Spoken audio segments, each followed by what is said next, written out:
Welcome back to the What Does Mum Think podcast. What are you telling me? I'm going to do it one more time. What's good, back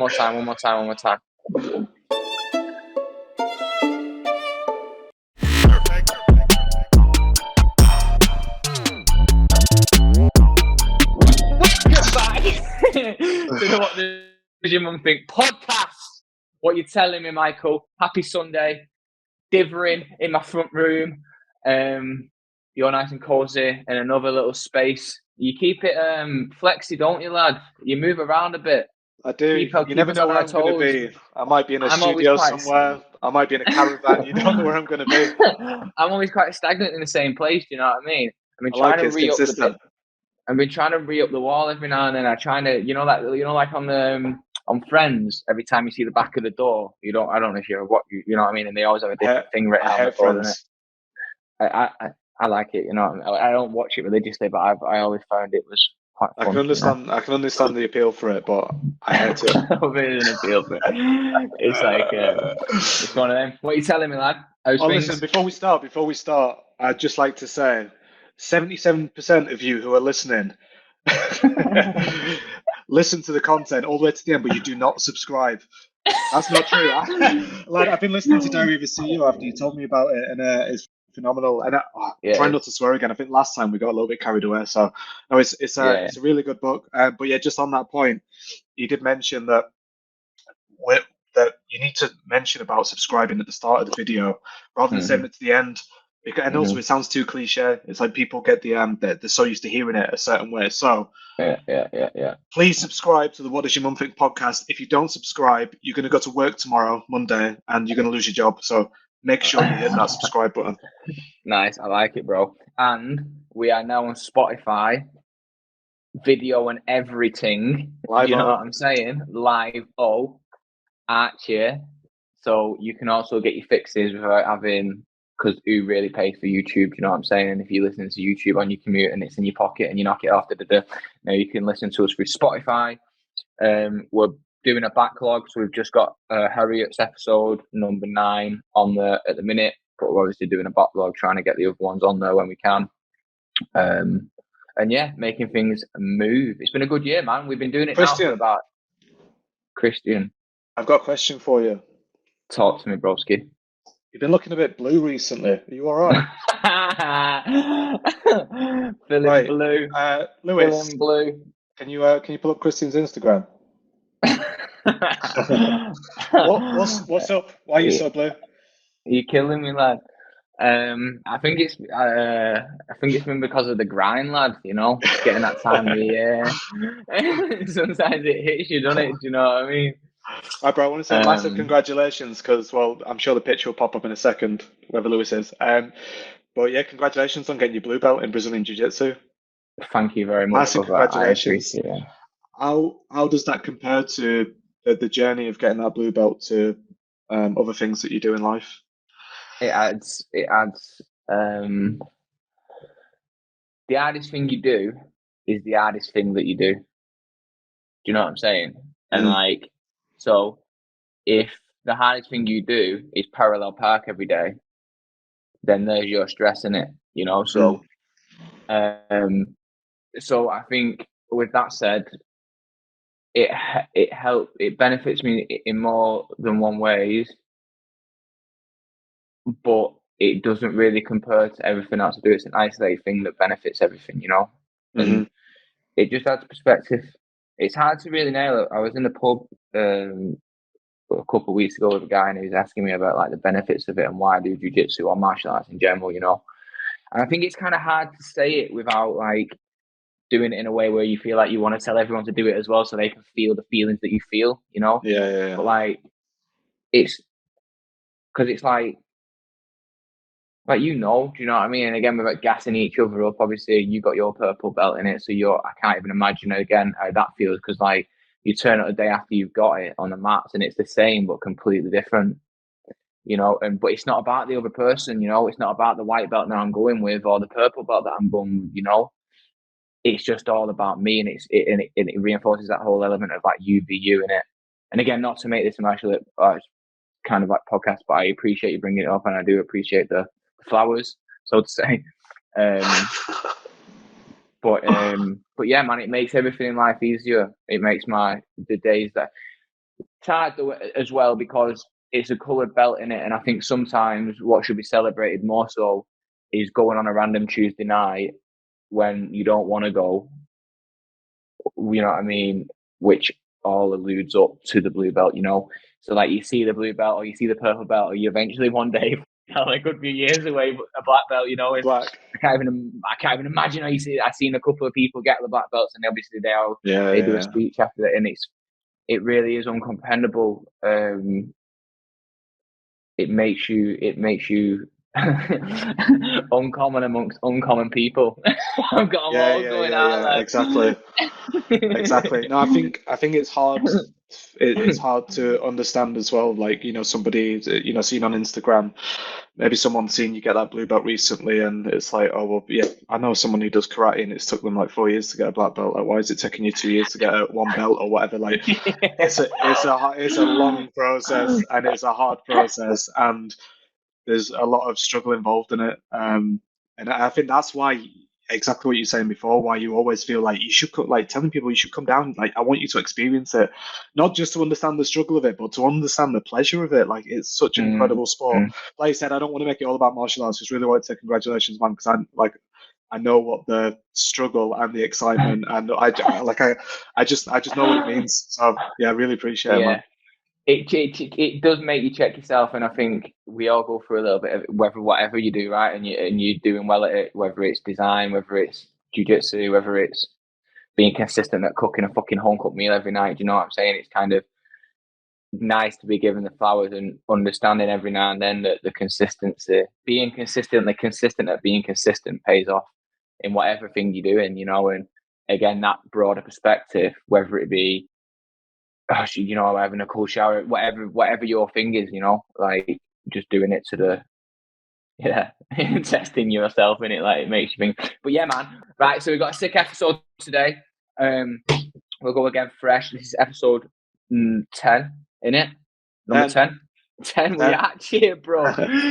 And we've got Jordan Robertson on, illustrator that I actually met in passing at JKR when I was freelancing there. And I was over his shoulder. He was working on a project that I probably can't say what it was. I was saying, lad, sick. And I recognised the, you know what I mean, the illustration style from afar. Yeah. Like, lad, what's going on? I introduced myself, met him and whatnot. I was like, oh, sick, no way, I've seen you where I follow you on Instagram. And like, I'm one of his biggest fans. I must be, bro. Everything he posts and everything. And I've been trying to pull him up on the pod for a while. And he's done some beautiful stuff. Again, I adore the stuff he did for Westfield. The Christmas illustrations, very topical as it's a Christmas episode. Ho, ho, ho. Merry Christmas with a K. Back. So yeah, we're going to chat to him. He's done some great work for Eurostar. Fredo, the iconic Fredo of being as a kid, you know what I'm saying? So we're going to talk about the process of that, you know, back when there was 10p and that. God, I bet Freddos are expensive these days, isn't it? How much is a Freddo these days? I knew this conversation was going to come up, and I swear they were 5p when I was younger.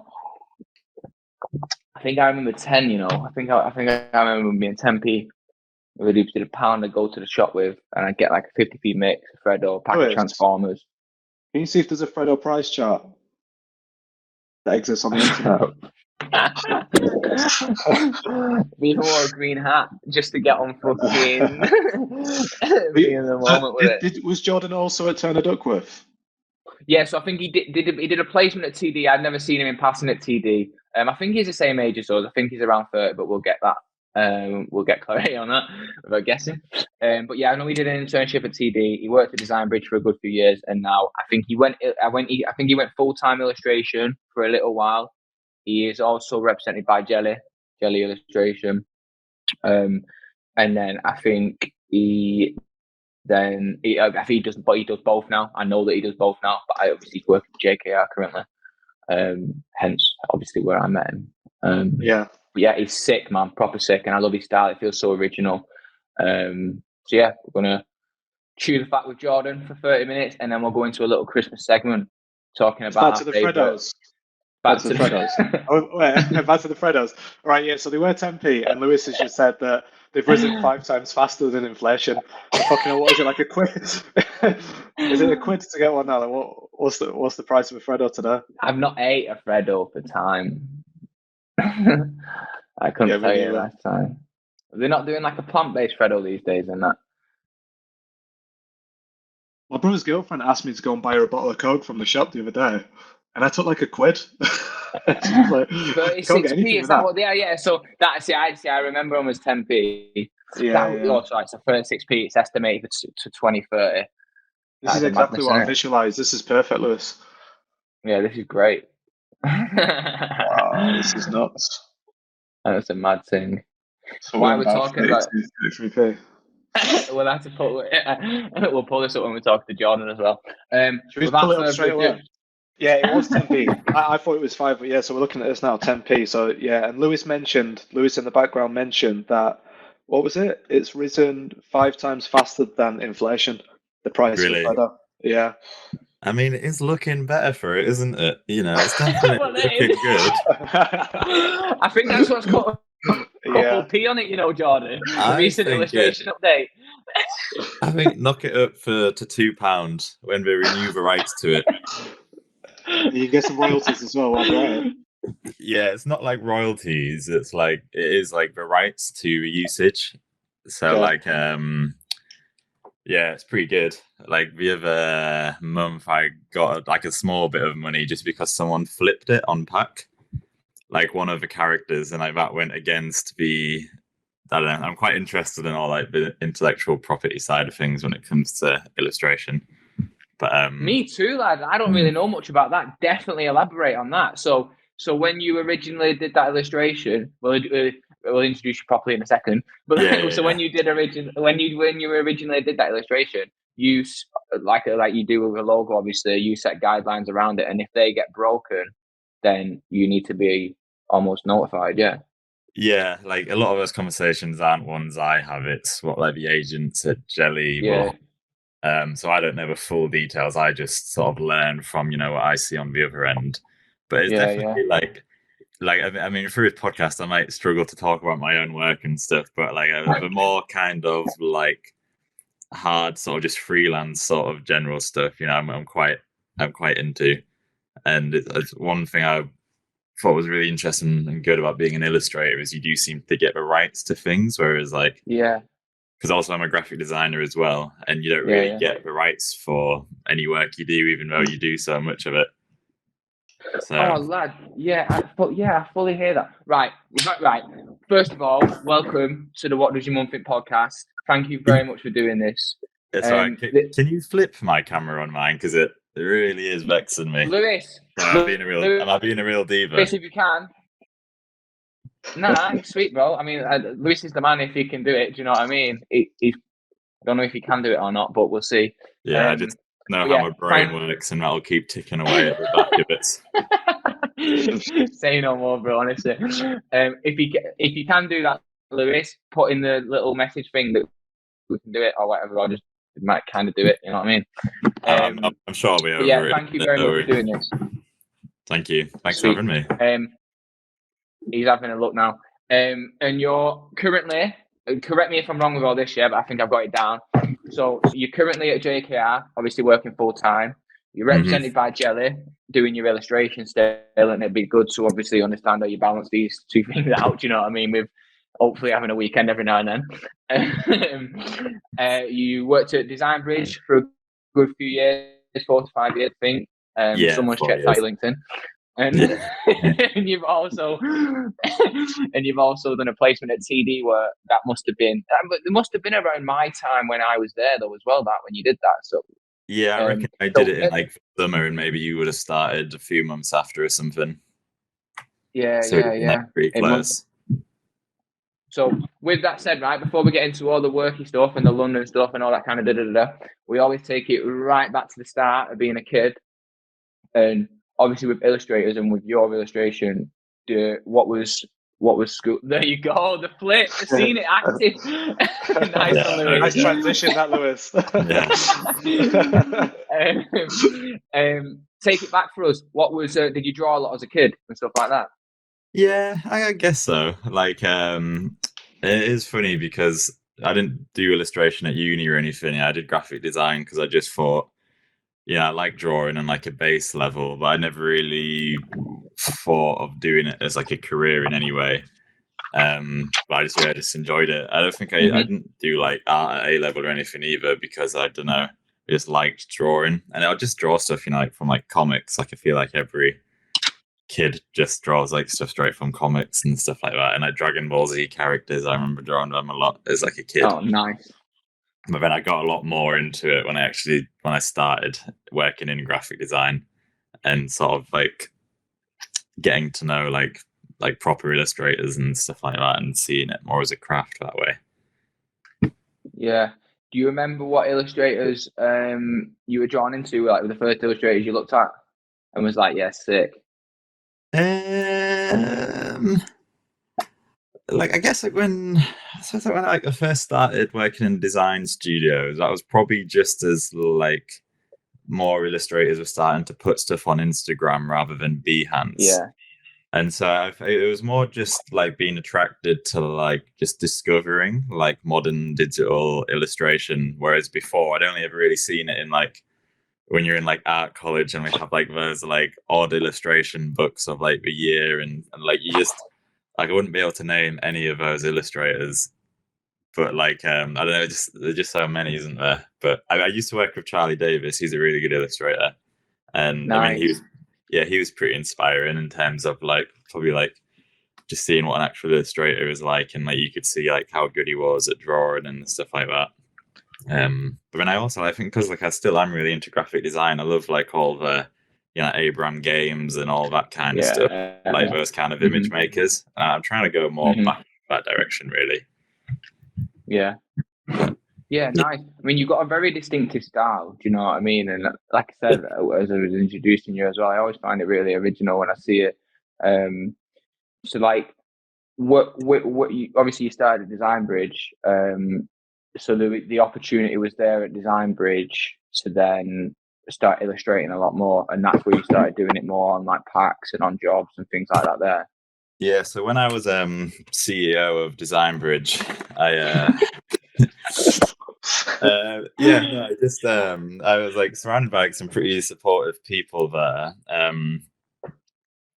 and I'm fairly like shy and introverted. It's like if I like to do something, I'm probably not the best at like telling people and stuff, but I had more supportive directors there, and there was one who like encouraged me a bit more with drawing, like because I was borrowing Charlie's Wacom tablet, like his personal one, and just like I'd be like posting stuff on Instagram. So I guess the studio started to be more aware that I was like into it, even though like I wasn't like that good really, but like I would like just stay late and like kept working on it.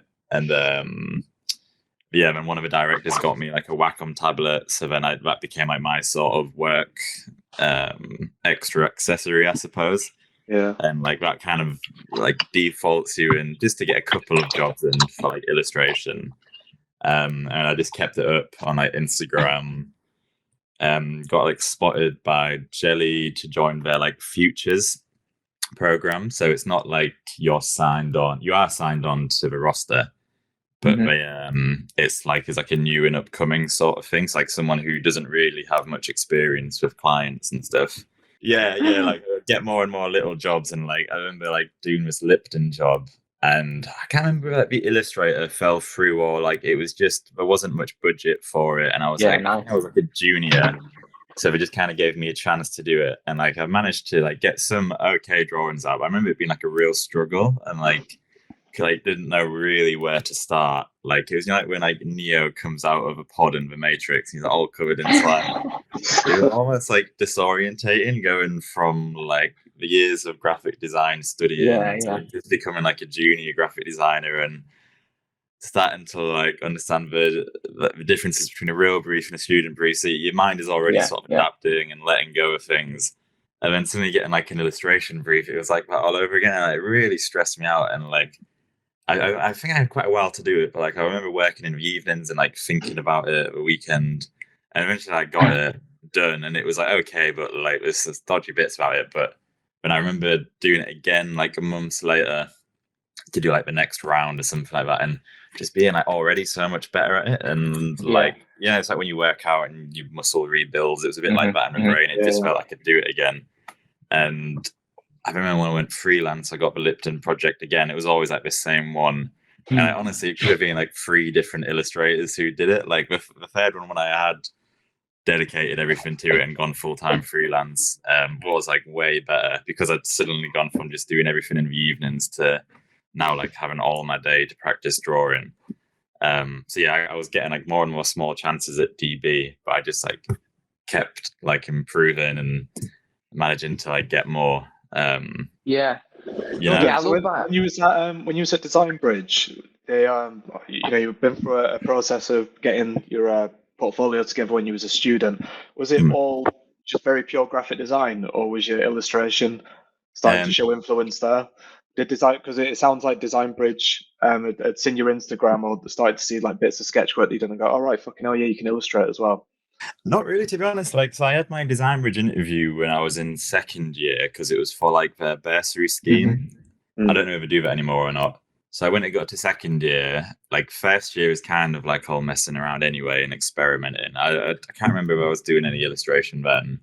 Second year, it was still very like graphic design, but I'd always been like spending loads of time in like the screen printing room, just doing like my own projects.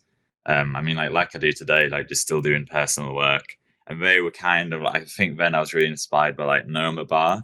So they were like very graphic design, kind of illustration, because like you still had to be fairly crafty, but I was literally just doing everything on like Illustrator with a pen tool. So I wasn't even really thinking about textures because I was screen printing it.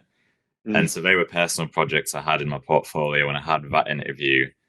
And I think, like I remember being in my intern there after it, and we made like some comments being like, oh, you're quite into illustration, aren't you? But like I didn't really have like much work in my portfolio to show that I was like really into like drawing different things. Like now I've taken it more seriously professionally. Now I know like I know what it needs. I don't think my portfolio has it all. But like to say now you're into illustration, it's such like a different thing to me now, because it's like have to show you can draw so many different things, whereas I barely knew anything then at all. It's amazing though how you've got to, like talk to us more about this. Like when you talk about like the regeneration of your style, almost like you started illustrating, and you've got obviously this newfound love for it, almost next to graphic design as well, and these two things very like coincide next to each other. But like, and again with the Lipton packet, it could have been 3 different illustrators. Like, how did you land on where you've landed on now? Because again, it's so distinctive. Like, how did you find your style in a weird way? Well, not even a weird way, No. Like, it's funny because I think my like style sort of comes from I don't really know why I do all the drawing at some points. So, like, it's just kind of like routine and habit at this point.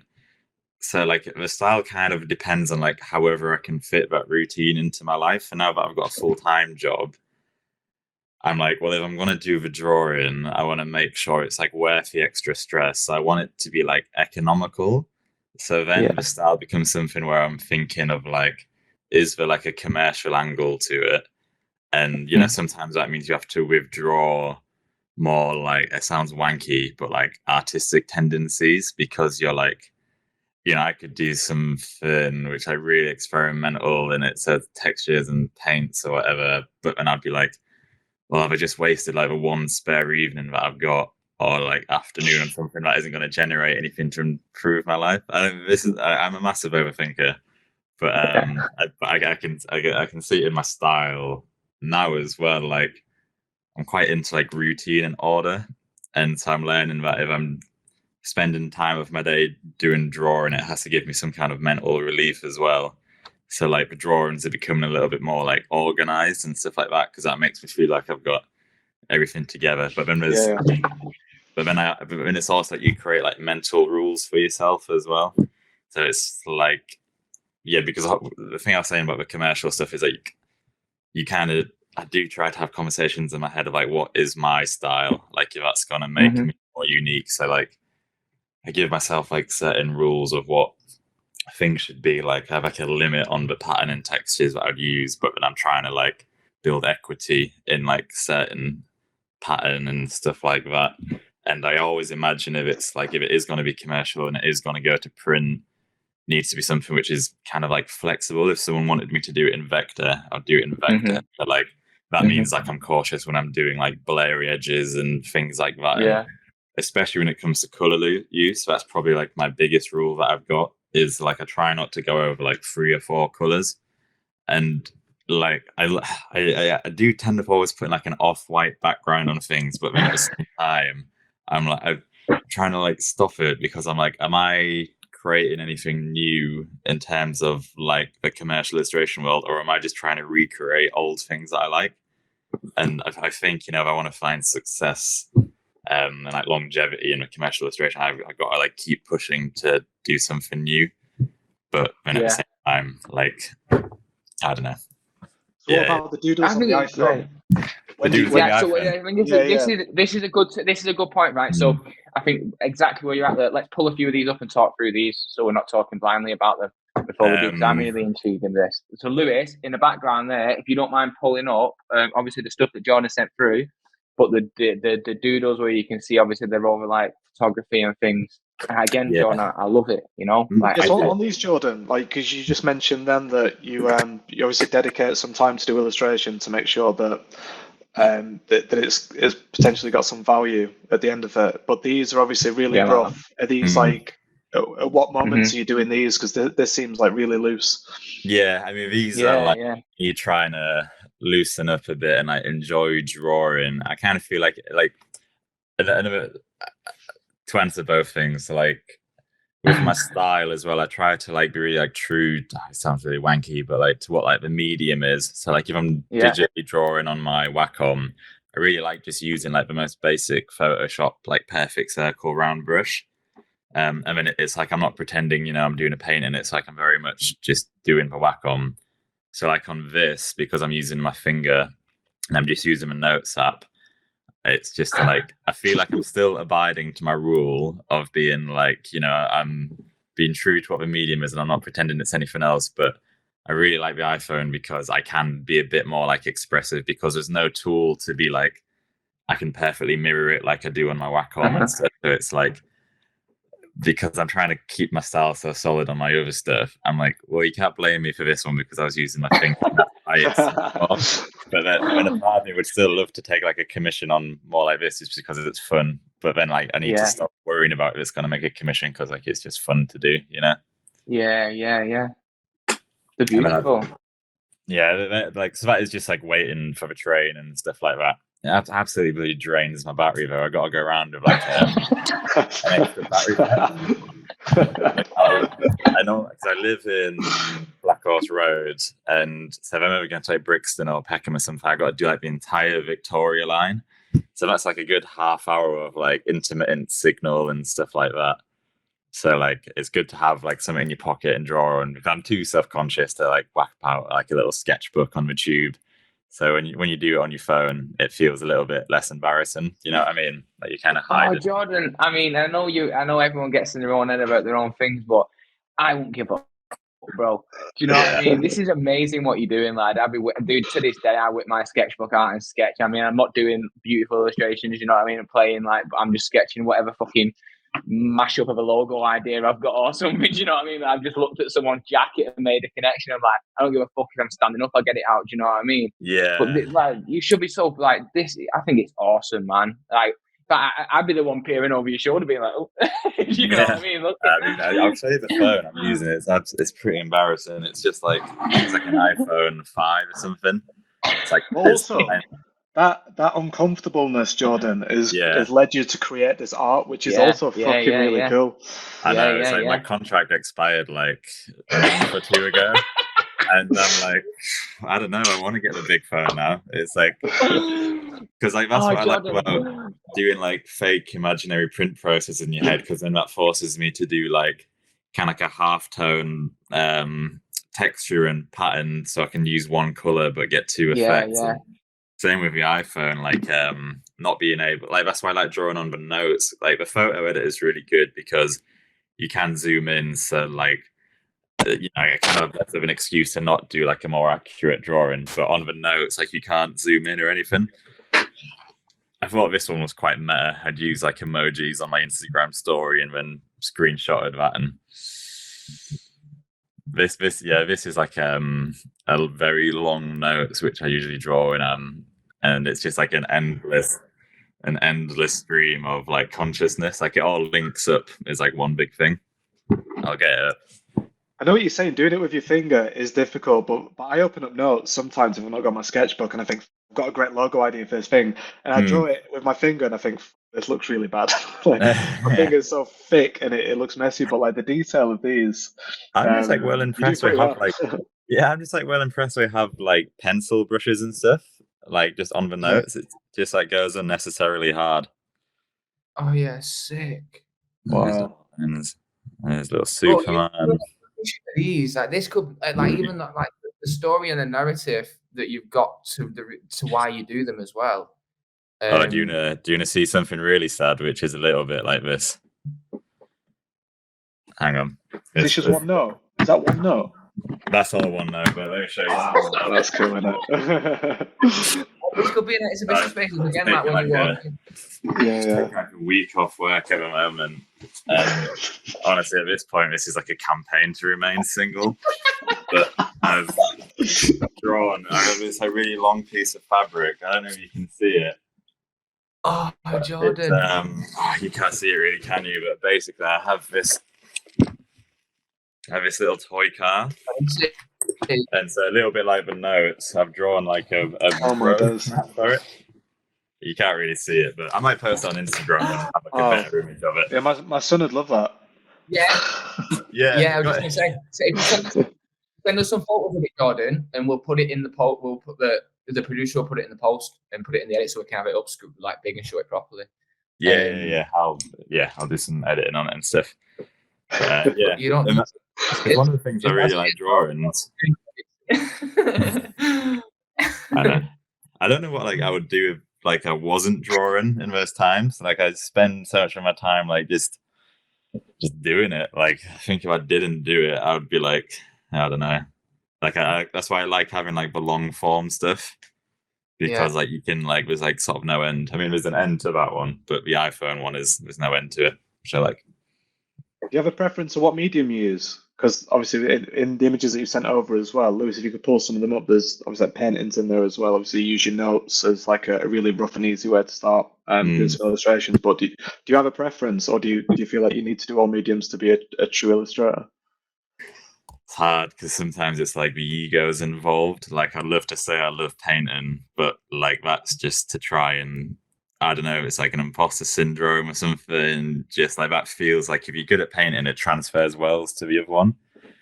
But I actually just really like drawing on my iPhone notes because I don't get too conscious about whether it's any good or not. So in terms of like the actual enjoyment, that's probably my favorite medium. Paint is like good if it's going good, but like otherwise it's just a bit of an effort. I work in my bedroom, so I can't really do big paintings and stuff like that.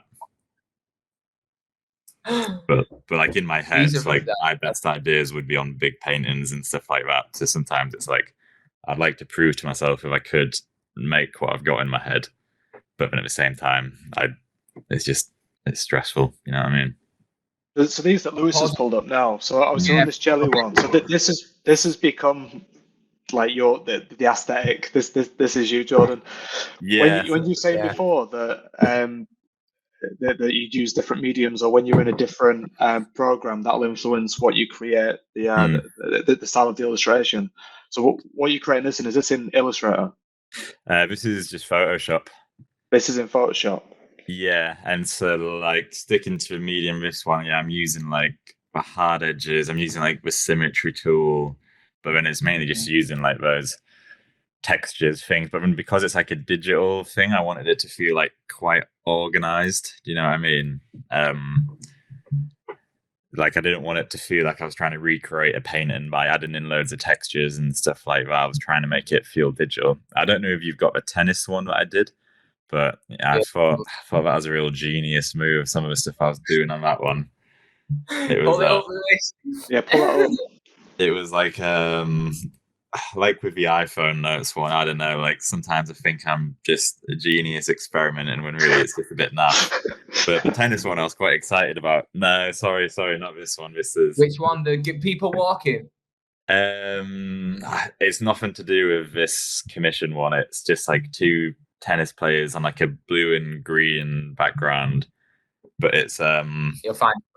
I was like taking pictures, so I would like draw it on Photoshop, like just a green thing, and I'd take a picture on my crap iPhone. So then I'd get like a retina, and then I would airdrop that into it, and then like I thought that made quite like a nice grass texture, and then like I'm also trying to hope that like I've evolved my style to like a simple thing where like because I really like the idea and smile in the mind and all that stuff. Like I say, my first types of drawings like Noma bar ones, and so I think as a graphic designer, I still want to get a bit of wit and ideas. But I'm starting to come to learn. I'm less about I'm not really all about negative space and stuff like that, but I still like like some kind of like graphic trick.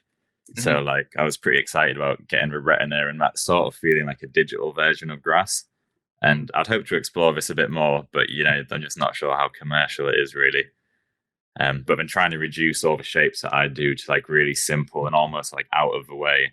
Like there's no clothes on the people to like take you away from the idea that the grass is the retina. You know what I mean? That's kind of like how I thought about that one. But then I don't really know like what the purpose of it is. Yeah, I love the graphic depth it has of it as well. And it's like obviously a client, potentially a client or whatever, it's understanding that balance between the two. Because I've seen what you were doing with the SPO stuff, and I've seen the stuff that actually got chosen, but obviously you still put the stuff that you did, which is a little bit more experimental, the stuff that I'm more drawn into, you know what I'm saying? I think obviously it's still, everything you did is beautiful, but the Santa Claus and the legs of the Santa Claus, if you can, Lewis, if you can pull that up as well, please, if you don't mind, while I'm just talking about it. What was, I'd be interested to know, like, what is the feedback and how do you digest that in a way, and how does the illustrator inside you not be like, or the artist inside you, should I say, not be like, do you know what I mean? And then have to kind of do it anyway, or find a compromise. Yeah. I mean, I just hate confrontation. So as soon as I get feedback, I just take it like an absolute bitch. Don't hold on to things. The Grand Slam one was good. You do get excited because that Grand Slam one was like, it was like a really good opportunity for me at that point in my career. Like I'm still very much like a newbie illustrator, so like to have my work under any big brand is like really, really helpful. And as we was doing it in the first few stages, like we did want like very much what my style was more like at that time. But then we just wanted something in the end which was more like the previous years. So like at those points you get a little bit like you get your hopes up because you're like, if my really what I thought was like unique style gets shown to so many people, that's then going to win me some more work in that style. So when it gets to the finish line and it's not quite representative of what you think you are, that can be a little bit like a missed opportunity. But that's why it's still good that you can show your sketches on Instagram and stuff like that. Yeah, I've just noticed here on this page, for example, like you've obviously put the ones which you've used, and then you've put unused ones. Because the one that killed me, because it's got a lovely little design idea in there, is the Rudolph with the antlers as the W for Westfield. Yeah, I do really like getting like a graphic idea in there. Because my like drawing skill is limited, I would say. So like I got to do something which is like quite pleasing to see. Yeah, I was drawing a lot more sort of textury stuff and like so beautiful. And this was like just very just sort of rough sketches, and that was always really fun. I think that's why I like doing the iPhone drawings as well, because you're less bothered. You can see the thing in them textures there. What you've got on these sketches, like you can see the similarities to the note sketches. The looseness, of the movement in the Rudolph taking off is beautiful, lad. Yeah, I don't know how I would have done that if I had like finally executed it, because like a lot of the movement probably comes from like the sketchiness of it, and I'd have to like try work out what like the graphic way of doing that would be. So like sometimes you're like quite happy when we don't pick a certain sketch because you're like, I'm not sure I could bring this one home. Yeah. Okay, so Jordan, so going from something like this, where even the Westfield one, it still feels quite experimental and free and very illustrative, but then go into a project then like Fredo, which is, I can imagine, super restrictive. It's obviously not got all the sort of textures that you're used to using, but yeah, I can imagine that being a completely different brief. And also, how did you go about becoming the illustrator for that? Because obviously your style is very different to that. When you work with freelancers, you'll know, like working in the design industry is creative directors will be looking for a freelancer to work with, and they'll be like, oh yeah, we sort of need that style because that represents exactly what we want our finished execution to look like. Yeah, totally. So like, because I was like drawing at Design Bridge and I'd like drawing like loads of different styles, like it was, I don't think I ever did a brief where it was like in my style that I was making, because that was like still something I was doing. So when I'd gone freelance, and my old boss, like my old director, had moved to Bulletproof, and my ex at the time worked there, and told him that I'd gone freelance, and he just wanted me for like a day rate sort of thing, just someone who could do different styles really quickly, because they just needed him to look like consistent. And there was two ways he was drawn. He was either drawn really 2D or really 3D. So it wasn't necessarily we needed someone with a particular style. We just needed someone who was I guess like flexible and quick at drawing, but also had a bit of like a graphic designer mind. So yeah, that's how I came about that one. And it was like a really good brief. It was like always went really smoothly. It was done really quickly. And like it was limited in terms of like, you're obviously just drawing Fredo, but like, I think I was still tapping into like similar sensibilities of what I do with my own illustration practice, which is, sort of like simple and like quite graphics. Like it didn't feel too far out there, but like you're just trying to draw consistently for a brand. And it was good. Yeah, I really enjoyed it. What a crazy brief that is, because obviously we had the chart pulled up before. It's such an iconic thing of the 90s of, oh yeah, Fredo was 10p, and that conversation must come up all the time. But yeah, that must be crazy to get to illustrate something which is so iconic. Yeah, big thanks to my ex. Really saved me there. Shouldn't have messed that one up.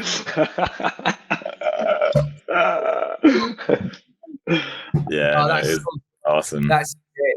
Like that is like, I bet it's a bit of a kick you moment when you're playing with it as well. You know what I mean? You're exploring it and whatnot, and you actually land the brief. In the process, the way you played out on it is sick. Like, you know what I mean? It's nice. Yeah, I just remember at the time getting it, I was really stressed, like before the job came in, because I'd just gone freelance. Like it wasn't really by choice that I went freelance. I just wasn't allowed to be represented and still work at Design Bridge.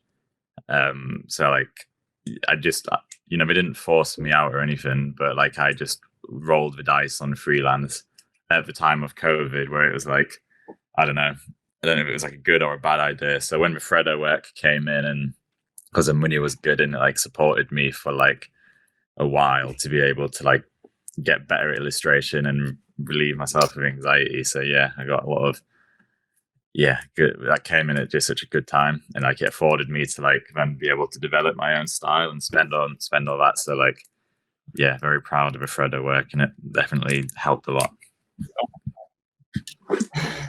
Nice. How do you balance it now then, Jordan? Like how do you take a weekend every now and then? How do you, obviously you're working full time for JKR, so I know how intense that design life is, you know what I mean? So how and what agreement do you have with yourself, not even necessarily Jelly and JKR, to make sure you don't explode? It's just like learning to be like, take like a mental day off, isn't it? It's like, because it's not necessarily always about having like a commission on after work. It's kind of like, do you feel guilty for not pursuing more commissions? And yeah, like the fatigue is definitely real for sure. And like I make sure I go into JKR like 4 to 5 times a week, just to like keep up just so I can like separate the two things. Like I never do any of my like drawing in the daytime, and actually quite like that, because like I really, 2 years of going freelance, like it was just so much anxiety and all that. Like it doesn't stress me out having the 2 jobs. It stressed me out just doing freelance, if that makes sense. So like to have the stability in all the work, and like I like that, I can afford to keep evolving my style because of that, because like it doesn't pay all my bills.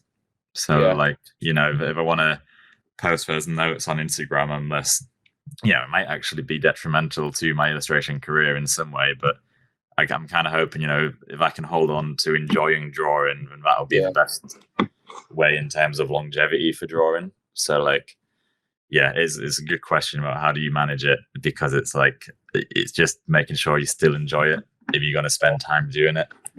Because otherwise, sorry. No, I was going to say, because otherwise, it's quite easy for life to just get completely consumed by work. Yeah. So do JKR use you for illustration as well?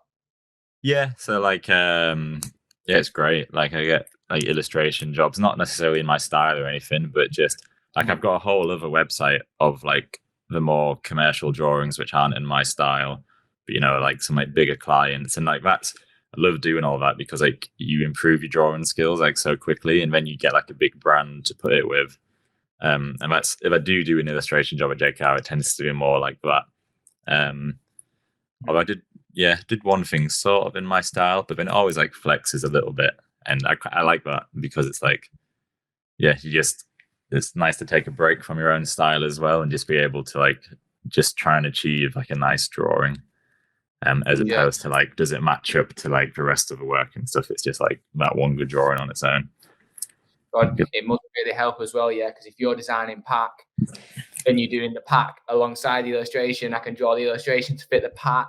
Yeah, for sure. It's definitely a handy skill to have, and I think quite hard, isn't it, in graphic design, because it's you end up working with people who are really good at animation and then CGI. So for me, it's I do try to use it as a string to my bow to merge it with graphic design. But I definitely feel the heat at JKR in terms of there's a lot of loads of really good illustrators and stuff there. So I'm just God, I really have to try and pull it out the bag. Do you know what I mean? I think, I get you do pull it out the bag. I was saying before you got online. I remember when I first got, I was working on this where we met at JKR, where I was freelancing. I remember seeing your work from afar and being I know that guy. I know that guy from somewhere. I've seen that style. Yeah.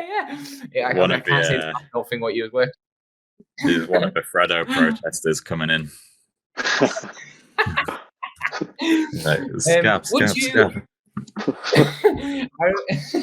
And again, so I remember when we was in conversation there, and you did go, I think it was in the pandemic, right? You did go full-time illustrating, right? And for 2 years. So how did you find that, and why did you end up going back to doing both?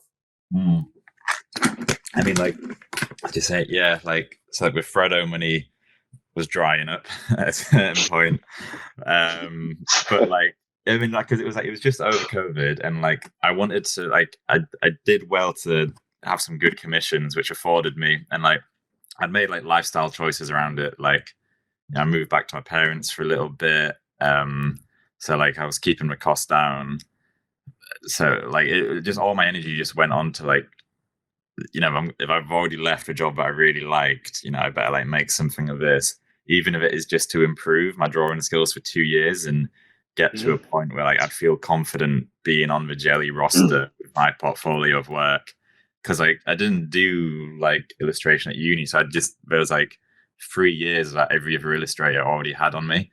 So just to afford myself 2 years just to keep doing personal projects and stuff like that. And I think that's why I've got to my style now, because I've done all of that work when I had more time.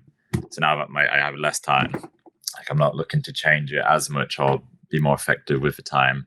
But 2 years came up, and I just honestly didn't enjoy it. I didn't enjoy just being on my own all day.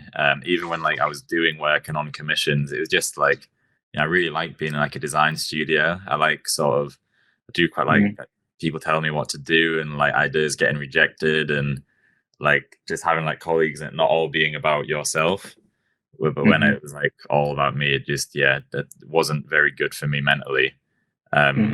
So 2 years was coming up, and it's not I could have afforded to keep doing it. It wasn't it was really lucrative, so I needed a job. And it was great to find a place as good as JKR, and was still just absolutely fine with me having like agents and still doing freelance illustration, because like in my head I would just thought like I'd have to give up one or the other. And like I like having illustration because like it's like well, it's just great having things you can get a little bit of extra money in, isn't it? And like that's probably the only skill that I've got to actually do that. So like I like to have it as both, but to like fully depend on it, I don't think like I like doing it enough to weigh up the anxiety of it. At this point in my life as well, it could be an age thing. Like I just felt like it's like the youngest person out there who was just sat at home all the time whilst everyone else was going to like summer parties and things like that. So I think it's very self-aware. Yeah, I spent like 2 years of just watching Good Morning Britain on YouTube whilst working. Like it just fried my brain. Like, and I was just like the stuff I was consuming, because it was like you're just on your own all day. It's awful. You don't have anyone to like kind of like reflect you back, or like, you know, when you say like stupid stuff in front of people, you kind of like learn from it. But when you just have your own stupid thoughts all day, you've got no one to like tell you that was stupid. So like, didn't bode well for me in terms of my life. So not looking to go into that again. Really interesting. What I mean, around that and around your process, other than just obviously doing the artwork themselves, what setting do you best decide? Do you like certain music? Do you like having a Netflix thing on? Do you know what I mean? Or what's the kind of setting you work best in, other than obviously being in a studio and listening to everyone and getting your thoughts checked? How do you build, you know what I mean? How do you build that right environment? Yeah, no, I've definitely got like a mode where it's like if I sit down at my desk and put things on YouTube and I know like I'm in drawing mode, and they all just tend to be like a lot of sci-fi, and it's not necessarily like the sci-fi in its original format. It's usually like someone on YouTube talking about sci-fi books. So it's a little bit like listening to an audio book, but like scrubbing through it quickly because you've got someone telling you about it. I just consume so much of that stuff to a point of like, I'm not even sure like what reality is anymore, because like most of like the input to my head is all science fiction. And interesting. But then it's funny because like when I'm drawing, I kind of feel like I'm in a different world. I mean, that sounds so like cringy, but like maybe that's why I like science fiction, because it's like completely like removed from the world. And as I'm like trying to build equity in my own style, it's like I know, like I'm always like drawing like a very like graphic tree, and I'll always draw like a train, and I'll draw like a house and stuff.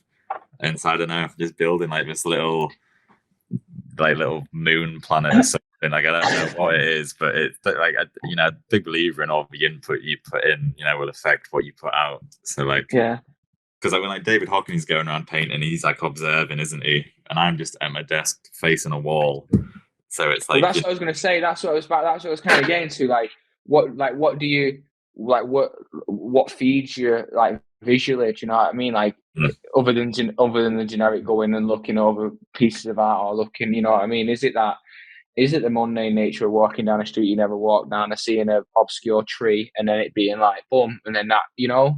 Yeah. Like, so sometimes it is. Like I went to Berlin this year, for like 10 days, and like I was just on my own, so it's not like I was getting like loads of pics with mates smiling and stuff. So I guess maybe like a way to log it was just going around with my like a little sketchbook and like drawing. So then, you know, I ended up drawing like bits of Berlin. I don't know if it's like to recapture like the 10 days of being there, or like what service it served to me. But then I found like I started, like I really like drawing like public service stuff, I suppose. Like I really like drawing kind of like TFL-y stuff, and like I got like a TFL commission recently. So like that all felt like it came at a good time, because like I'd done those like Berlin drawings, and I'd been drawing trains and stuff. So like that all seemed to feed into it nicely. So I guess that's nice, because it's like whatever you are drawing then does get noticed by someone who then wants you to draw that.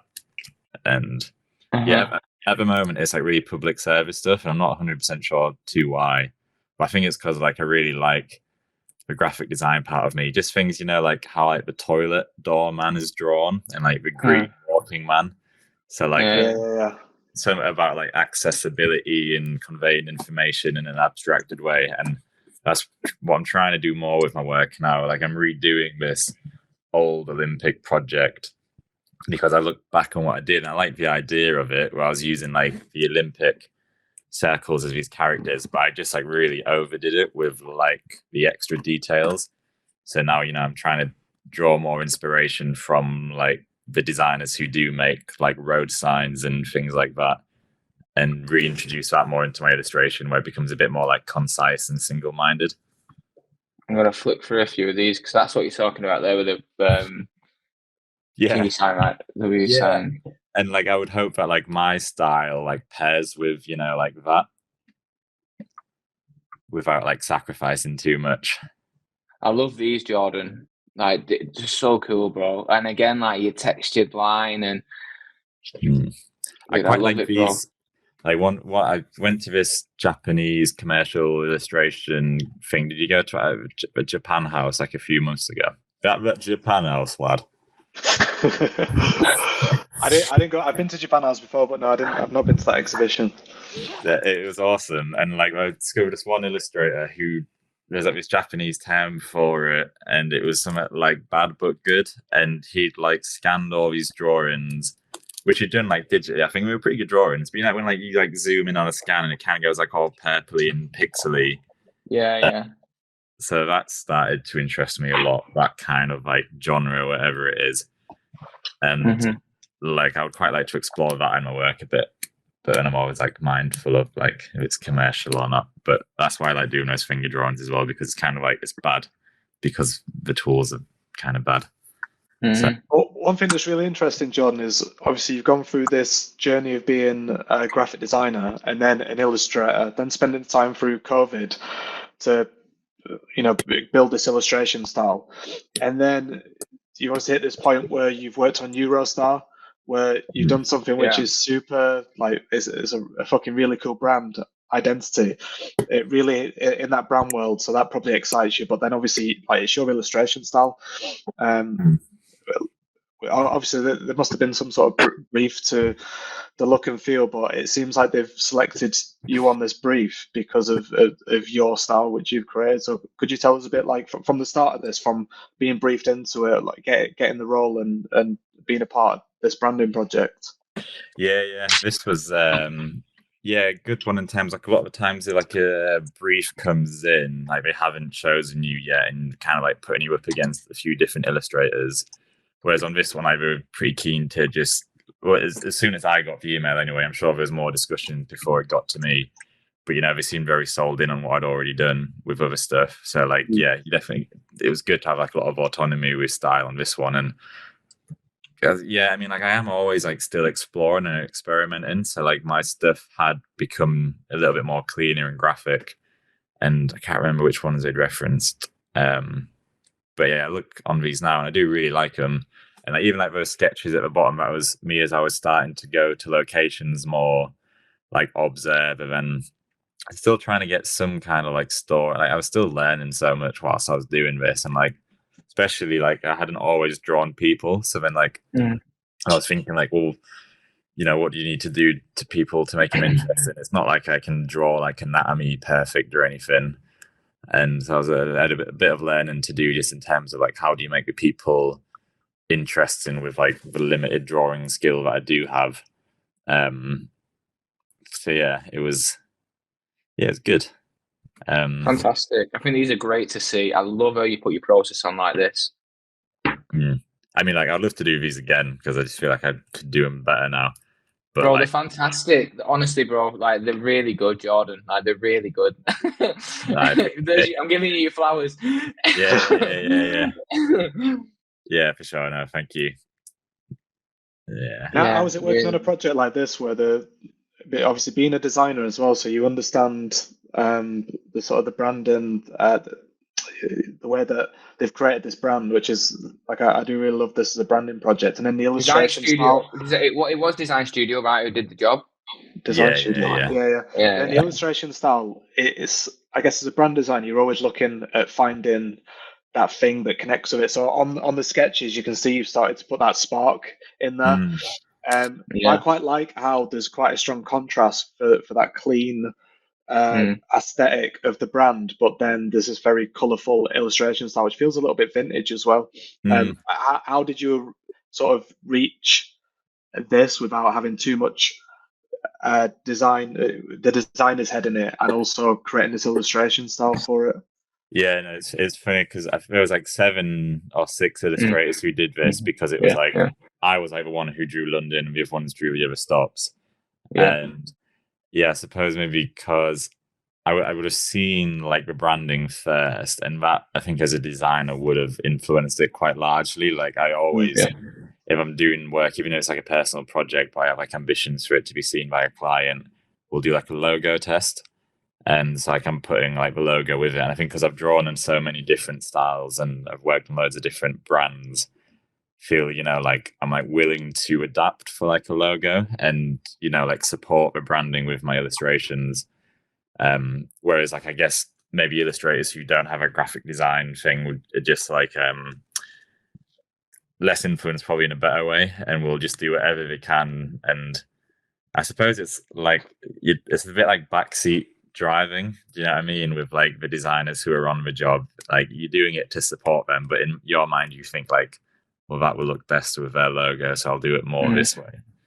And so like like I want it to feel suitable, because like you just want it to like, you don't want to do like an illustration and then it like you can't even see the logo on it, and like that logo is like quite clean, but it can be quite like thin in parts, and it you have typography. It's not like it's plain in any way, so like I didn't want to overdo it with the illustration, because I thought there's actually quite a lot going on with the brand identity.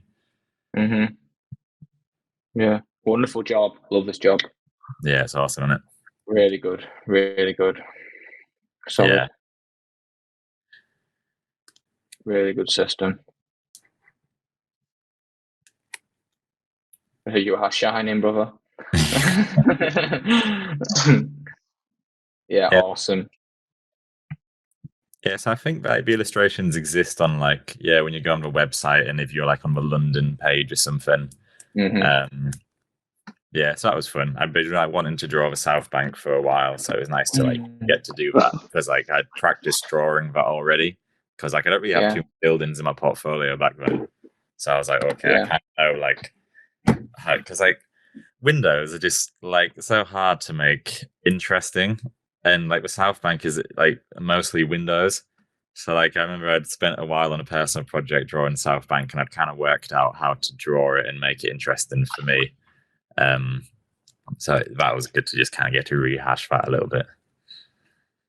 Yeah, nice. All right, great. Right, well, listen, we've had you for an hour now, and I don't want to take too much of your Sunday off you. And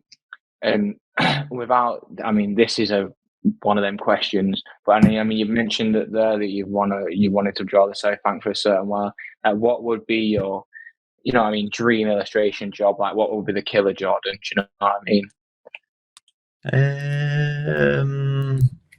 I honestly don't know. You mentioned sci-fi and stuff that you're into. Like, would it be a sci-fi?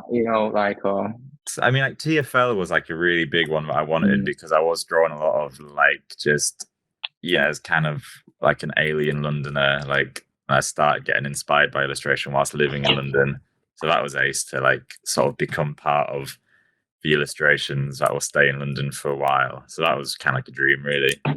But like probably like when I think about my actual interests, I would like to do something like a sci-fi show, but I'm not sure how my work would ever go into any of that. But like even if it was just like work for YouTube or something, or I'd love to do something like it's like kind of personal, because it's how my family worked in, but like I'd like to do something for like premiering, and like if it's like I'd love to create like a mascot or something, like which is like, even after you've done it in the years to come, some other illustrator will come and redraw it, like invent something, I suppose. That'd be pretty cool. Yeah, nice, lovely. Say no more. I was just thinking of the Premier Inn logo then, but then my head was going to Travel Lodge. The Travel Lodge, because it's almost got a little bit of that Noma Bar-esque sort ofness to it, and I always quite interesting. Is it intentional, that Travel Lodge one? Because it kind of goes like unnecessarily hard on like the graphic design. Pull it up, Lewis. Yeah. It's quite a funny one. Like, I looked at it for years and without a graphic designer head on it, and I remember looking at it one day and thought, "Hello, yeah." Yeah, but then it's just weird because it's like someone's kissing them in bed. Do you know? Yeah. Is that intentional? Because I've never understood why they would do that, if not just to make it look like there's another face there. I see. Yeah, because you've got your negative space head on, haven't you? I don't think it's intentional, mate. Do you not? I don't. Nah, I don't think so. It's too. I think the head would be cleaner. You'd see the top of the head cleaner, wouldn't you? I just feel like that head is drawn so badly that it's only drawn that way. It's a little bit. It's got a bit of a bump on it, hasn't it? Do you know what I mean? It's like it's only drawn that way to create a negative space, surely. Because like, why is like the chin kind of like going off like that rather than going in? You know what I mean? Like, that's mad. I have seen this logo so many times, right? And I love this kind. I love a shape within a shape. You know what I mean? And a little bit of a discovery. I've never looked at this like this. That's really interesting. Yeah. Because it's like, why would you put someone like, it looks like the kiss of death or something? Yeah, it does. Like, that would be a great one to redo, wouldn't it? Even the Premier Inn logo, kind of like badly drawn as well. Yeah. Bad typography. Mm. I mean, even with it being blue, they almost look like dead people, like avatars. You know what I mean? Like, you know what I mean? Yeah, fucking hell. Yeah, there's just something about it. Just doesn't seem like drawn very well. I mean, like it is drawn well, to be fair. Like it's not like an easy drawing, but don't know. It's something about it.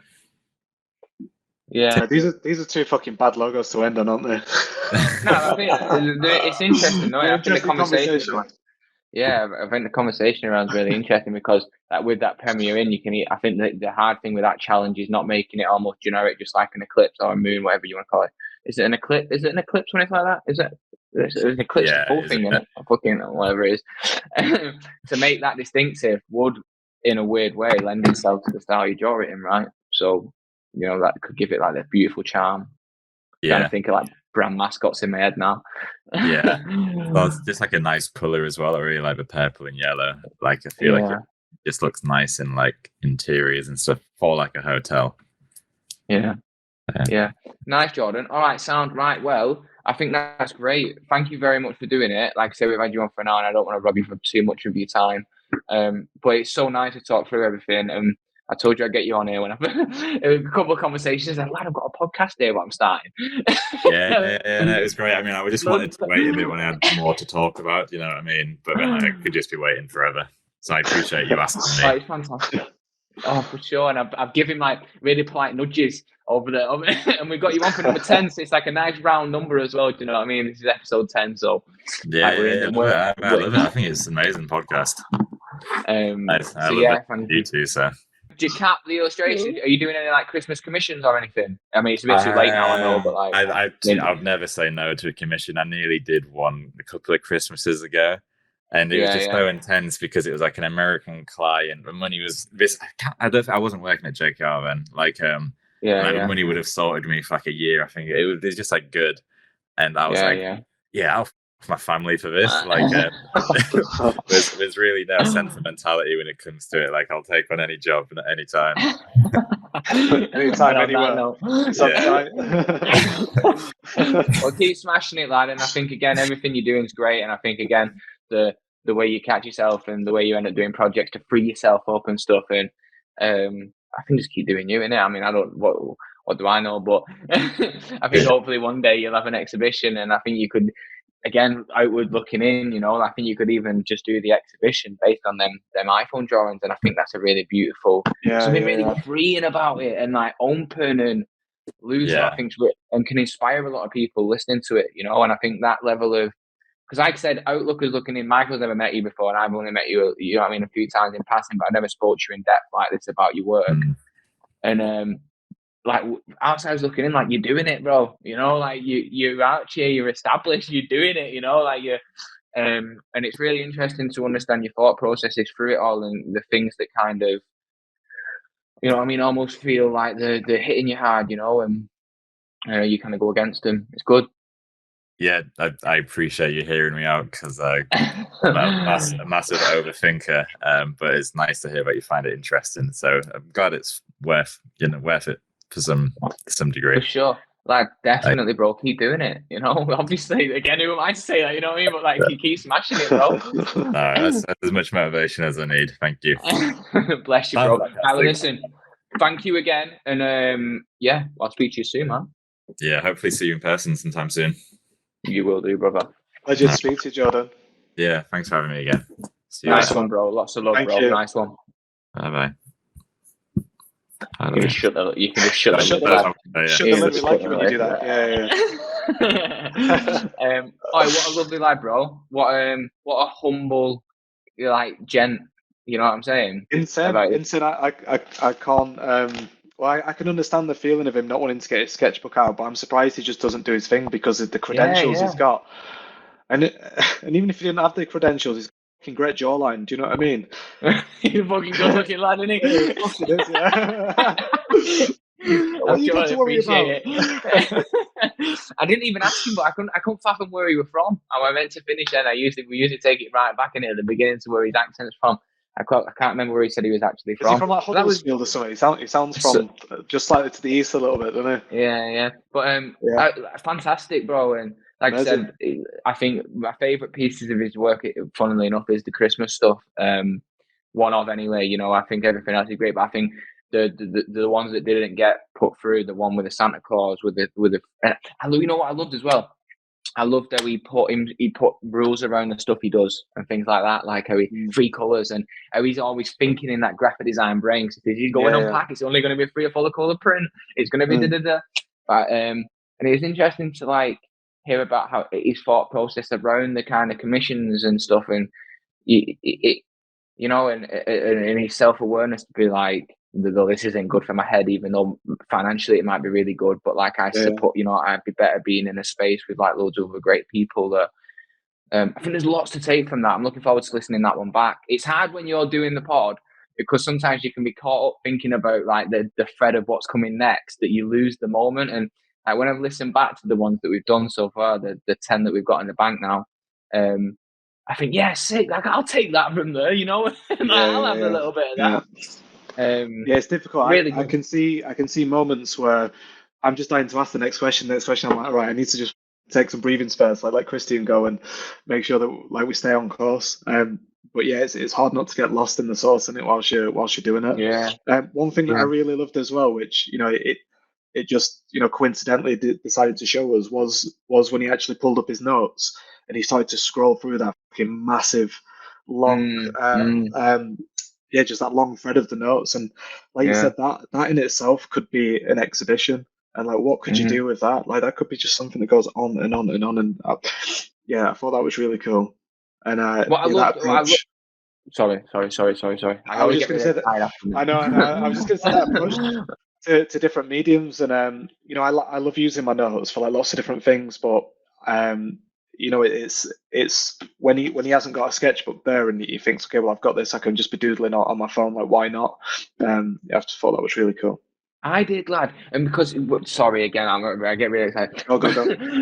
Thanks again, Jordan, for doing this. But like, because hearing him talk, you can tell he overthinks, you know, and like about his work. But and I'm like, which again I think is really kind of because the outsider looking in, like I said at the end, it looks like he's just got it all nailed. He does it all effortlessly, and this is just what Jordan does. Do you know what I mean? Yeah. But to be so self-aware enough and like to be like, what can I do to free myself up? And all right, I'm a bit self-conscious about getting my sketchbook out on a train. I'm not that guy, you know, and I didn't want to come in and say I'm that guy, fuck him, which I did do that, and I didn't mean to disrespect him when I said that. But his thing to lose is like, all right, my phone, I can do this in my own. No one can say shit, and just take a picture and draw over it. And I just think that's so beautiful, bro, because you put that next to, like the Christmas ones, the sketches, the Rudolph taking off. That sometimes I find more kind of like appealing, and the kind of like the weirdness to them and the roughness that comes from it. Just really nice, you know. And but when you're Jordan looking at it, even when you looked at when we talked through the Eurostar stuff, he's like, but I can still probably make it better. I wish I could do them again. Do you know what I mean? It's like it's madness. He's like, what would you do better? Really good, man. Really good. I think So thanks again, Jordan, for that. And it's Christmas, bro. It's Christmas. So we're going to get this one out before Christmas. Have you seen all the ads? Which ads? Christmas ads. What do you mean, what ads, bro? What other ads would I be talking about, bro? I watched the John Lewis one. That's with the flight. Yeah, and it was okay. Which was your favorite? Right. Which is your favorite?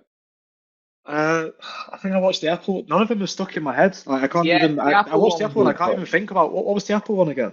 The Apple one was good. It was from a creative lens, wasn't it? About the kind of Scrooge kind of guy in the office, and she was doing the puppet things. It was pretty cool. Yeah, that was pretty good. I enjoyed that one. It didn't hit me as hard as some of the older ones, so like it didn't hit me. Some of them, like, go on. Execution on point, though. Yeah, absolutely. Yeah, fucking nailed that. Do you know what I mean? And I didn't think it was too try hard. And another one that I didn't think was too thingy try hard in a weird way is Tesco's. I think that's just really nice too. I thought Tesco's were just proper sweet. Yeah, I didn't think we'd be able to pull these up, Lewis. It's fine. I can imagine people have listened to them anyway. I'll watch them anyway. You know what I mean? And I love that 1st of December or end of November on one of my lunch breaks. You always get the article off Creative Boom or 10 best ads of the year. You know what I mean? Like coming out, sat there like a little, you know. But yeah, I thought the one I weren't a massive fan of the flycatcher plant thing. I don't think. Yeah, it's a bit. I was a bit like me with that one. Yeah, they kicked it out and then they all went out. I don't know. It was a bit like, whatever. Do you know what I'm saying? But the Tesco one was just felt like it was just again which easy. Which was the Tesco one? I don't know if I've seen it. Just the guy who comes into Tesco and he ends up the dad and he bursts into a Christmas tree and the son doesn't really like it and he gives him a star and then he bursts into the Christmas tree and then it's just like this. I don't know. It was kind of like effortlessly joyful. I don't know what the Morrison's one was. Which one was the Morrison? Oh yeah, the oven gloves. The oven gloves was pretty good. Yeah. The oven there was all right. Again, it's a fucking hard brief that I'd love to. I know we work in design. I know we work in graphic design, and I think I've done a few Christmas cards. I did that Miller Lite Christmas card at TD, and obviously I've done a few Christmas briefs in passing. What ones have I ever done? Packaging wise and stuff. I don't know what I've ever done. I can't remember on the top of my head what Christmas bits I've ever done. But naturally, when you're doing a brand fucking idea concept phase in it, you always do some at Christmas-esque with a core asset in it. And if it don't spread, it's dead. But yeah, I love a Christmas brief, bro. I'd love to do an ad or some form of, I don't know, some take on it maybe. Oh wait, one of my favorite ones actually at Christmas time is Leon. Oh. Course, bro. Let's go out me, That's a good one, lad. I'm just going to go for the toilet really quick, but that's one of my favourites. I seen a good one actually the other day on LinkedIn. I don't know who did it. Yeah, I know what you're going to say. The M&S. M&S, sorry, yeah. No, well. Yeah, and the store. Yeah. And the store. The store next to it, yeah. But yeah, it's just a really simple typographic really observation, isn't it? Mm-hmm. We're butchered finding that. Let's just start this again. Yeah, so the Noel ad really, the Leon ad's really good, isn't it? The Leon ad's really good. You've seen that, yeah? Oh yeah, the Leon one. Yeah, the Leon one. Yeah, when he flipped it and turned it backwards, effortless, bro. But yeah, I seen a good one on LinkedIn the other day. It was Christmas, and they put M&S in the mass of the Christmas. Yeah, that was a good one. Pretty cool. I always like Waitrose as well. Going off topic, but what they did for I even say it to this day like that. Yeah, I always say it, you know what I mean, for Valentine's Day, innit? Waitrose. They're the executions, bro. Like the executions in every bit of design, I think, and find and whatever, give or take, you know, is adding absolutely nothing and making them pure observations. What with the things that they're the ones, bro. Like going back to the Waitrose one for Valentine's Day for Waitrose. That goes back to the conversation we had with Harriet, and this is like stuck with me so strongly. That idea could be something that I just said to you whilst we were walking past Waitrose, and you know, you joke about, do I shop in Waitrose? This is how the other people live on the other side of wherever, do you know what I mean? And then it, you know, it could just be a passing thought, but at the same time, it could be a Valentine's Day campaign for Waitrose, Waitrose. So it's like, how big or small do you want to make an idea? Yeah, the Starbucks cups is an interesting one, isn't it? Because I always feel like they put too much I just feel like it should just be a red cup. It's a green. I know it's a green cup all year, whatever. Do you know what I mean? So you've got green and red anyway. There, do you know what I mean? But I think the beautiful just simplicity, just changing that cup to red, it brings so much warmth anyway. You know, and I always feel like there's something in the logo or something that you could flex where you get like a little bauble in there or some, I don't know, draw her up in a way. It just adds a little, I know I'm saying add something now when you shouldn't say, you know what I mean? But there's a star on top of her, isn't there? You know what I mean? So is it like drawing a Christmas tree in that style and just replacing the logo or something? I don't know. On one side, say, you know, or something, but like, I think I would. They've got the free cups. There could be the free kings, or with the crown, because she's got the crown on. Or I don't know. There's something there, isn't there? But yeah, they are cool. But yeah, they are cool. I mean, I think a lot of that though ends up relying on illustration in a weird way, and how good the execution of illustration is, isn't it? Do you know what I mean? So again, it's like what they did for Eurostar. You get 6 different illustrators to do 6 different tessellation cups. They did that one year where you could draw onto the cup as well, didn't you, or something? But that, you know what I mean? Who's fucking going to do that? You know what I mean? And I like the idea because people, they write on the name on the cup. There's something quite nice in that, making it a present to someone. Maybe or something nice. like a tag. Maybe I'm giving them too much here. You know what I'm saying? But there is something quite nice about it just being a big tag on one side, maybe, and you write the name, and it's like you buy the coffee for someone in front of you or something like that. Job's done. Send it to print that one, lad. Hit me, bro. Send me an invoice. I'll send you an invoice. Sorry. But yeah, I'm trying to think what else comes to my mind. But yeah, Christmas season, brother. Chris, when you're shutting up shop? When am I shutting up shop? Probably the 22nd when we reunite in Preston. Reunite. Pull these ones up, Lewis. I'm just looking through some blogs now, but these have always been nice. The Smirnoff Peppermint Twist, and when you look at it from above, it looks like there's actually some. The Turner Duckworth ones are in there as well. The flame grilled, the Santa Claus beard on fire, smoking. Harvey Nichols. Them Harvey Nichols. Scroll down, Lewis, on this document. Nice. That one's nice. Tony's is kind of a nice brand extension, I guess. This is fucking fantastic. This traditional Christmas pudding. That Harvey Nichols. That's a Smile in the Mind one, isn't it? From back in the day. Dead thing. That's great, isn't it? Yeah, it's funny. I always liked how it felt like we were setting Father Christmas on fire. Smoking him out, bro. Claire Parker, who wrote the article. And then what else is there? Has Heinz ever done anything cool? I think they would, wouldn't you? Claire Parker went to UCLan, didn't she? Yeah, it rings a bell, that name. That's why I said it then when I read it. She's at Design Bridge. Yeah, you probably spoke to her before. Yeah, I do, yeah. Big up Claire Parker. Shout Claire Parker. KFC always do interesting stuff with the buckets. I'm just looking through the die line at the minute. Trying to find some cool shit. But if you have got some favourite bits of packaging, I would love to hear about it. We would love to hear about it. Please drop them in the comments. Comment on this post.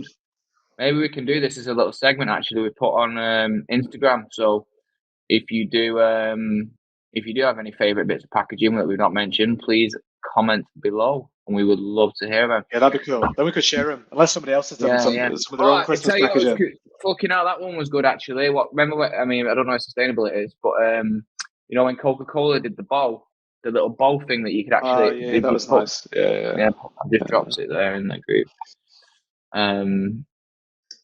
Bit of a nice mechanism one. That must have hurt someone's head working that one out.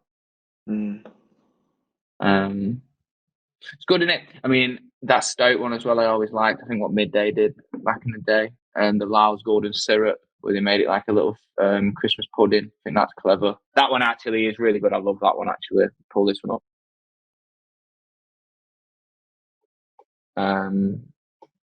Yeah, this is nice. This is a lovely one. Little Christmas pudding with I love a branded asset, you know what I'm saying?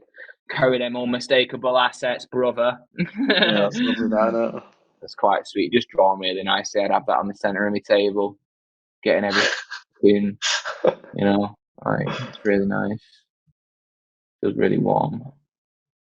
But yeah, that sounds about it for today, bro. That was a really good one. I enjoyed that. This will probably be the last one now for 2023. We're going to 2024 strong. But one of our things for this year, weren't it, was to get this podcast up and running, and it's not bad really. We've got on average just less than one a month out. Yeah, we did do 11. We did do 11 technically. What do you mean? Oh, with Nick's. This is number 10, but yeah, we did Nick's as well, which is the first one, but we did that a while ago. We started in February. We did the graphics. We played with the graphics for fucking ages, so I think we did the first one in February, didn't we? So give or take, we've done one every month. It's not been too bad. Yeah, allow it. Come on. Been good, man. And again, like obviously now pushing forward into the next year, try and make them more frequent. I think even if we can start making them a little bit tighter, so we do like tighter episodes, but more frequent. Or I don't know if that's, you know what I mean, whatever, just working out a new balance maybe. But yeah, man. Thank you very much, Michael, as always. Thank you, Lewis, for making it happen in the background, and thank you to myself every time. Thank you to myself. I've never said that. I've never said that before. You said it last week, and I was like, "That's nice." Yeah, thank you to myself. Like, share, and subscribe. Hit us up on Spotify now. Going forward, will we be on both anymore? We're just going to do Spotify now and go on. Let's do both. Let's do both. Yeah. Let's do both. Still do both. And again, interact with us. Hit us up. Comment on stuff. Tell us stuff you like. Tell us stuff to talk about. All that kind of stuff. I think moving forward. If you've got anybody that you want to get on here that like you want to scratch the surface of underneath the surface, I guess, of like your favorite designers or artists, like let's try and get them on here. Like we just want to speak to as many people as possible that inspire us, but obviously also inspire other people. So yeah, anybody or even yourself, get yourself on. I was looking at tattoo artists recently. I think it'd be good to get a tattoo artist on. Do you know what I mean? Or someone who works like. I did like Luciano, who did my hands. Yeah.